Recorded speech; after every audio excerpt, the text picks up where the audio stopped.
Someone is going to tell you that you need $2 million to retire. Someone else will say $1 million is enough. Your uncle says he retired on $400,000 just fine. A financial influencer says you need $5 million minimum. Here's the truth. They might all be right for their specific situation. The retirement number isn't one number.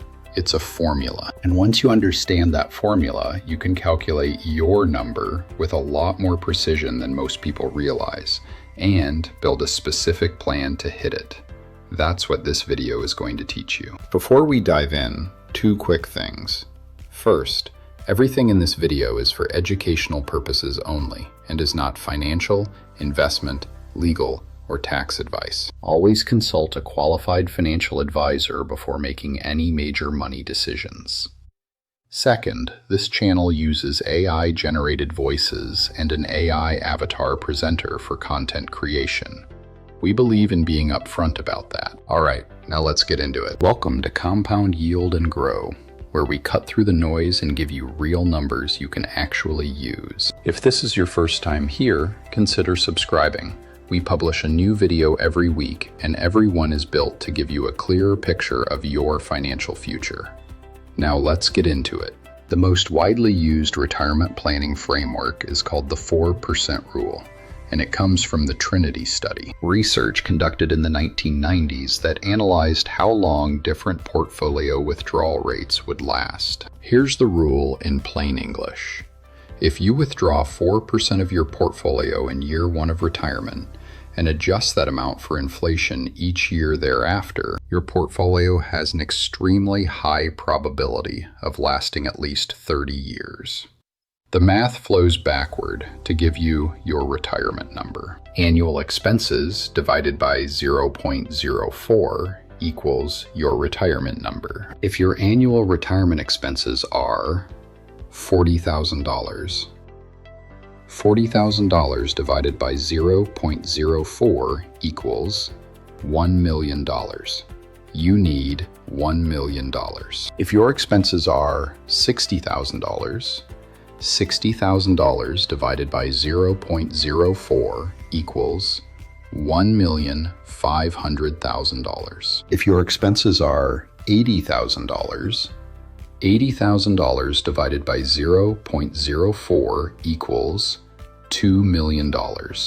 Simple, direct, and more useful than any generic advice, because it's based on your actual spending, not a number pulled from thin air. The 4% rule has attracted some criticism in recent years, and that's worth addressing honestly. The original study was conducted using historical U.S. market data at a time when bond yields were higher. Some researchers argue that in today's lower yield environment, a safer withdrawal rate might be 3 to 3.5%. Others point to longer life expectancies.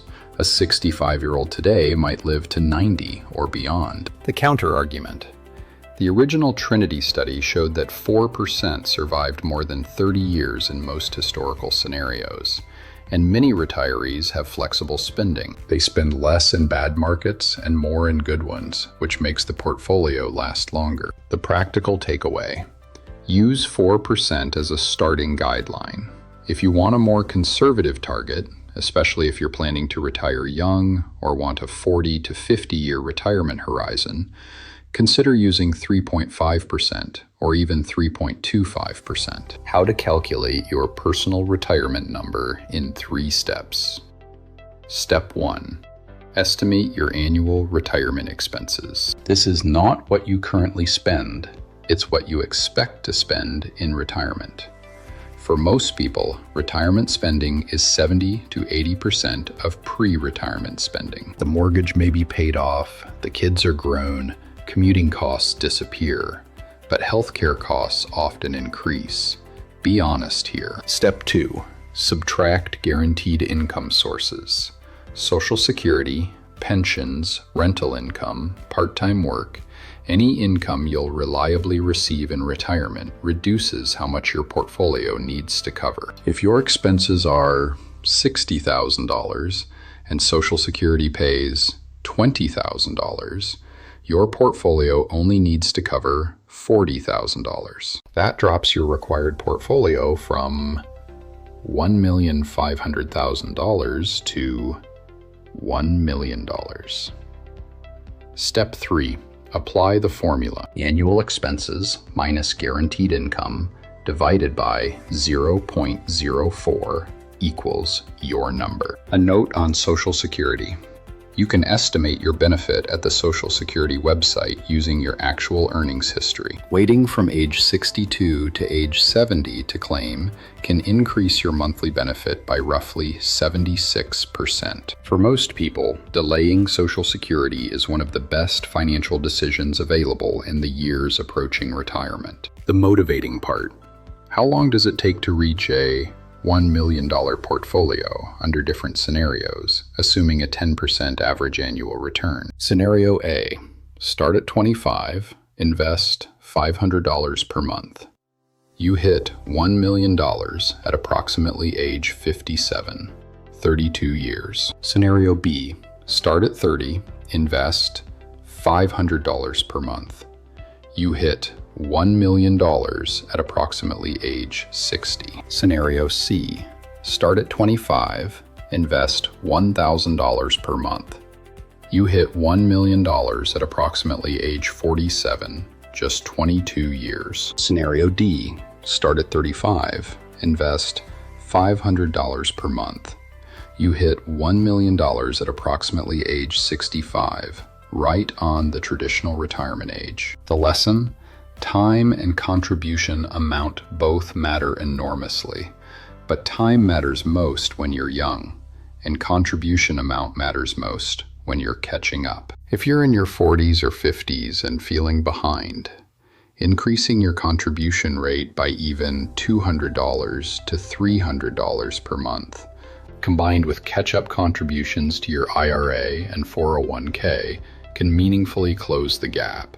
It's not too late, it's just more urgent. Everything we've covered in this series feeds into retirement, and real estate plays a specific role worth understanding. For investors who own rental properties, those properties can serve as an income stream that reduces how much the portfolio needs to produce. A paid-off rental property generating $18,000 in annual net income is equivalent to having an extra $450,000 in invested assets at a 4% withdrawal rate. REITs inside a Roth IRA, meanwhile, generate dividend income tax-free in retirement, a highly efficient income stream once the portfolio is large enough. The optimal retirement strategy often combines multiple income streams: Social Security, dividend income from stocks and REITs, rental income from property, and portfolio withdrawals from tax-advantaged accounts. Each stream has different tax treatment, different inflation sensitivity, and different timing, which gives you flexibility. There's a variable that has more impact on your retirement number than almost anything else: your expenses. The lower your lifestyle costs, the less you need to retire, and the faster you can build what you need. This isn't an argument for deprivation. It's an argument for intentionality. Every dollar you don't spend on things that don't matter is a dollar that compounds toward freedom. Your retirement timeline is directly controlled by the gap between what you earn and what you spend. Increase the gap, and everything gets easier. Quick reminder before we go. Everything in this video was educational only, not financial advice. And this video was produced using AI-generated voices and visuals.